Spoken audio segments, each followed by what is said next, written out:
네, 안녕하세요. 여러분들의 구독과 좋아요로 이 채널이 유지되고 있습니다. 네, 영상 속도는 1.5배를 추천드리고요. 항상 구독자님, 멤버십 회원님들에게 감사하다라고 말씀을 드리면서 자, 이번 내용은 마이클 셀러 형님 관련된 이야기를 한번 준비를 해봤습니다. 네, 2020년도 때부터 마이클 셀러 형님이 이제 실질적으로 이제 비트코인을 많이 매입을 하는 시점이었는데요. 이때도 이제 엄청난 조롱도 많이 있었습니다. 그리고 이제 MSTR과 어떻게 보면 나머지 회사들의 가장 큰 차이점은 무엇이냐면요. 하락 부분을 잘 견뎌냈던 추이가 있었습니다.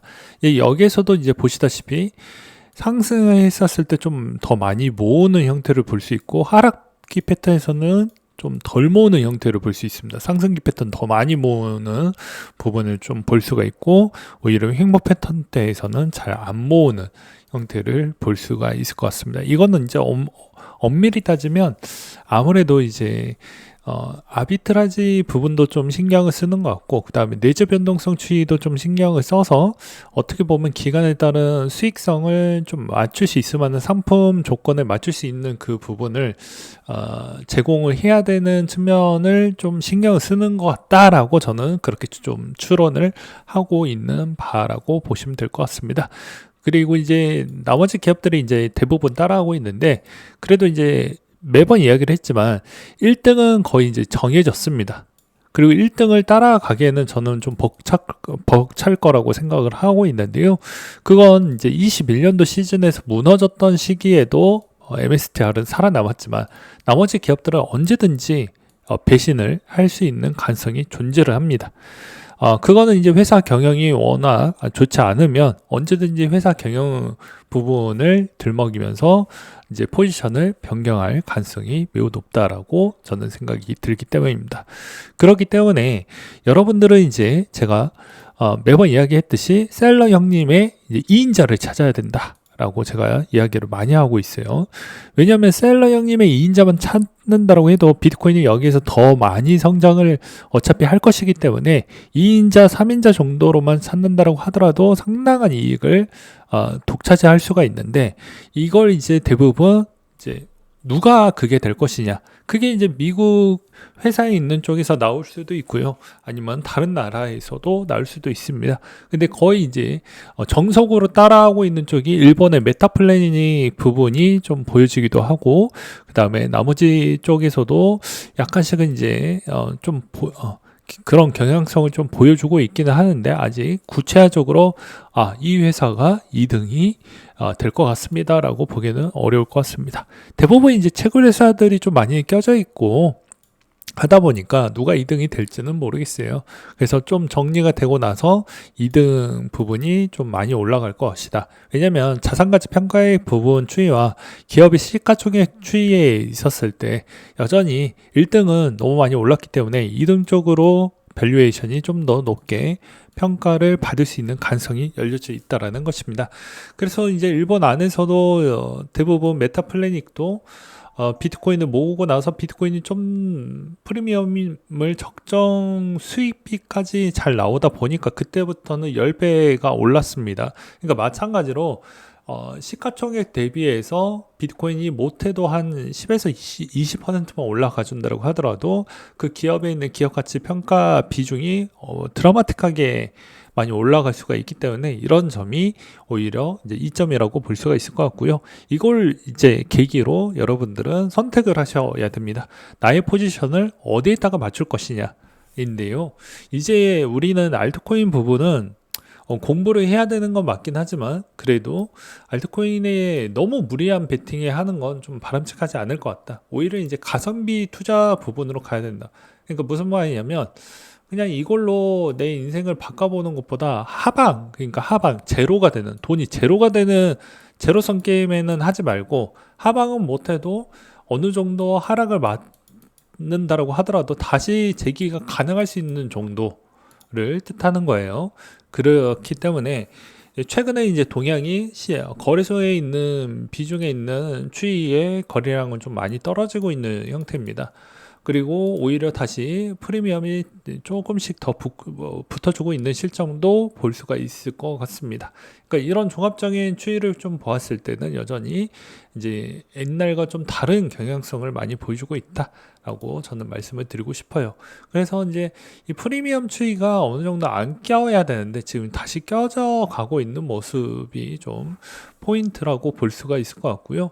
그 다음으로 이제 스트래티지 추이에서도 스트래티지가 계속 이 실적 발표 나오고 나서도 비트코인 좀 가격 잘 방어를 해주고 있고, 그러다가 이제 여기서도 추가적으로 이제 우선주를 또 추가로 해서 2만 개를 또 긁어 주었습니다. 여기서 이제 최대 150만 개 비트코인을 매수 가능하다라고 이야기를 했기 때문에 아마도 이거 가능할 것 같습니다. 제가 보더라도. 그렇기 때문에 당장 현 시점에서는 우선주 가지고 지금 풍차 돌리기를 할 수 있을 만한 이 여유 비중이 꽤 되고요. 그리고 이제 비트코인 자체로 담보성을 맡겨놓고 추가로 더 비트코인을 매입할 수 있는 추이도 아직도 여유율이 상당히 많이 열려져 있다고 보시면 될 것 같습니다. 그래서 이제 비트코인에 따른 추이는 하락이 나온다라고 하더라도 그렇게까지 많이 나오진 않을 것 같다. 오히려 이제 시즌이 끝난다라고 하더라도 이번에 시즌 추이에서는 과거의 마스터 플랜만큼 그렇게 많은 큰 하락이 저는 있지 않을 것으로 보여집니다. 무슨 말이냐면 과거에는 뭐 80%씩 막 빠졌잖아요. 86, 84, 77 이렇게 이제 빠졌는데 이제 지금은 오히려 이제 많이 빠져봐야 한 어떻게든 이건 경향성이 별로 없긴 하지만 아무래도 뭐 해봐야 한 40% 정도 빠지지 않겠냐. 최대값으로 잡았을 때 한 4, 50% 정도로 저는 보고 있는 실정입니다. 그래서 아마도 그것보다 덜 빠질 수도 있고요. 근데 그냥 그래도 비트코인 한번 좀 무너지기 시작을 하면 좀 더 많이 떨어질 수 있는 가능성도 존재를 하는 게, 개별 기업들이 레버리지를 너무 많이 쓰다 보니까 말 그대로 개별 기업들에 따른 추이에 기업 가치 추이에 거품이 좀 발생을 할 수가 있습니다. 근데 여기에 이제 가끔씩 누가 붙냐면 이 공매도 리서치 업체들이 좀 붙어가지고 공격을 하게 되면 방어가 안 되는 경향성이 좀 있어요. 그래서 그 노출도로 인해서 무너지는 기업들도 분명히 존재를 합니다. 그래서 얼마나 내 약점을 잘 가리면서 내 연합 체계를 잘 모아가면서 할 수가 있냐가 중요할 것 같고요. 그 다음에 이제 이 상태에서도 이제 제가 항상 현금 흐름을 어떻게 잘 만들어 낼 것이냐가 중요하다고 이야기를 많이 했죠. 이 현금 흐름도 이제 보게 되면 국내 거의 커버드 콜 부분이 몇 가지가 있는데 배당락이 나오게 되면 좀 변동성이 좀 있어요. 조금 있는데 미국 거는 조금 덜 하더라고요. 대체적으로 이제 GPIQ 추천을 했었고, 그다음에 QQQI도 추천을 많이 했습니다. 근데 이제 여기서 조금 더 팁을 드린다고 하면, NA 이 두 개를 예를 들어서 설명을 드리는 거예요. 배당 라겔이 다릅니다. 그럼 두 번을 찍을 수가 있죠. 그리고 어느 정도 터울이 좀 있습니다. 그러니까 찍고 넘기는 추이가 어느 정도는 괜찮을 거라고 생각을 하고 있어요. 대부분 이제 GPIQ가 월초 1일에서 3일 요 사이에 있는데, 대부분 어느 정도 방어 변동성이 어느 정도 박스권에 있고 그 다음날 어느 정도 회복을 해주는 추이가 훨씬 더 많이 있었기 때문에 그런 걸 적절하게 두 번을 찍어서 배당을 받게 되면, 그리고 그 돈 가지고 재원을 삼아 가지고 하게 되면 나쁘지는 않을 것 같다 라고 말씀을 드릴 수가 있을 것 같고요. 최근에도 이제 MSTW라고 해서 이제 주마다 주는 형태인데, 이것도 이제 MSTR에 있는 시가총액이 워낙 커졌으니까 이것도 적절하게 위험도는 높지만 좀 섞어가지고 써보시는 전략도 나쁘지는 않을 것 같습니다. 그 다음으로 이제 보게 되면 여전히 이제 개별 기업 중에 대표적으로 이번에 좀 많이 올랐죠. 그 다음에 이제 이더 T 부분도 적당하게 올랐습니다. 그러니까 레버리지를 쓸 때는 항상 내려갈 때마다 모으고요, 올라갈 때는 사는 게 아니라고 했습니다. 왜냐면 레버리지니까 두 배 변동성이 커지잖아요. 뭐 이번 같은 경우에는 만약에 5% 정도 올랐다. 그럼 10%가 오르는 거죠. 그러니까 마찬가지로 떨어질 때는 반대로 여기 이렇게 되는 겁니다. 그럼 올라갈 때는 안 사는 거고 기다리는 거고, 만약에 내가 올라갈 때 살 거라고 하면은 어떻게 해야 되냐고 아마 물어보실 것 같은데, 중간마다 이제 정리를 하는 수순이 들어갈 때 그때 좀 최대한 불타기를 하는 것이고요. 그렇지 않은 경우에는 통상 모아가는 추이라고 하면 급락을 할 때마다 모아간다. 짤짤하게 많이 움직이지 않았을 때는 사는 게 아닙니다. 그러니까 무슨 말이냐면, 급락이 나올 때라는 추이가 뭐 오늘 종가가 레버리지 안에서도 뭐 2%에서 3%밖에 안 움직였다, 그러면 사는 게 아닙니다. 네. 근데 만약에 예를 들어서 월 평균 추이에 뭐 MDD가 뭐 못해도 3% 계속 박스권에 있었던 추이도 있잖아요. 뭐 이렇게 나오는 추이가 있잖아. 5월에서 6월달 요 사이가.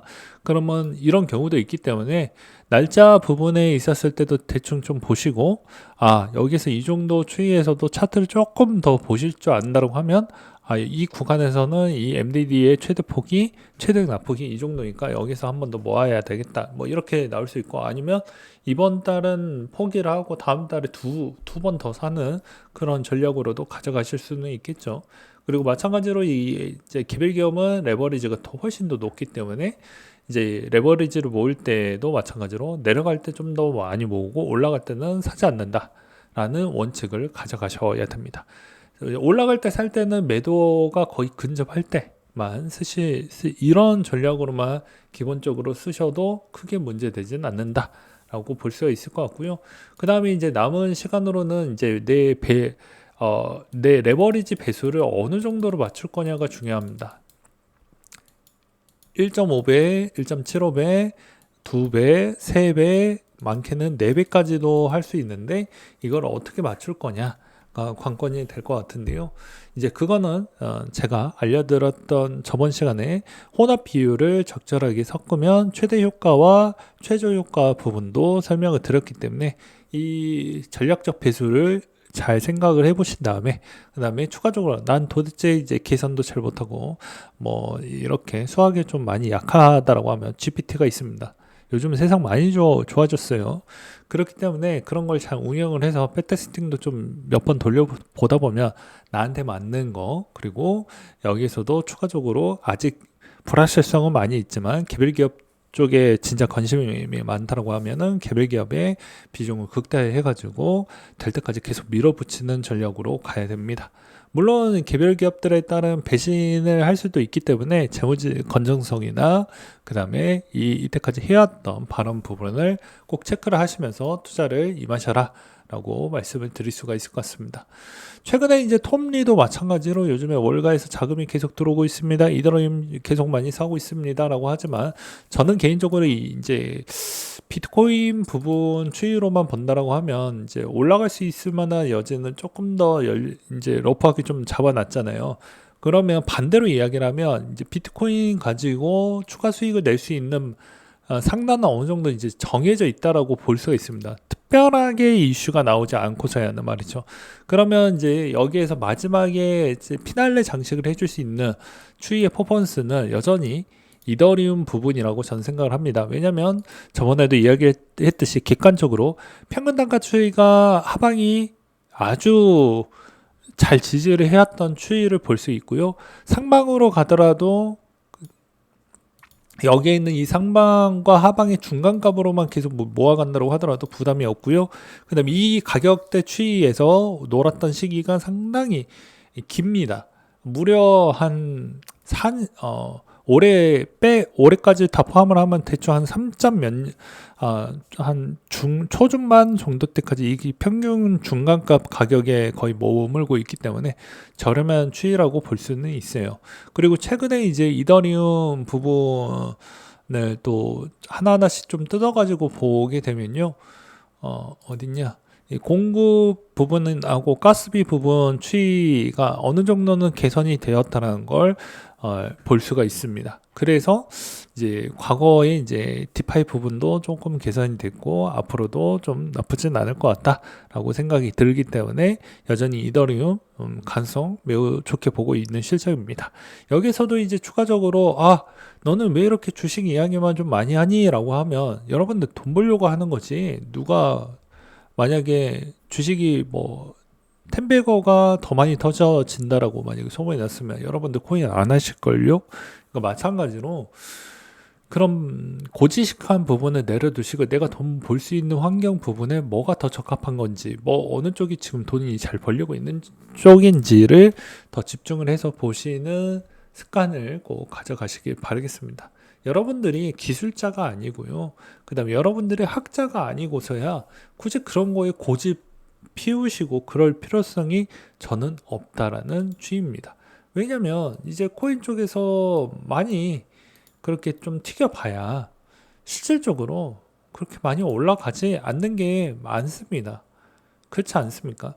뭐 해봐야 거의 주식하고 거의 비슷비슷한 정도고 주식보다 더 못 올라가는 형태가 훨씬 더 많이 있기 때문에 이런 이야기를 하는 것입니다.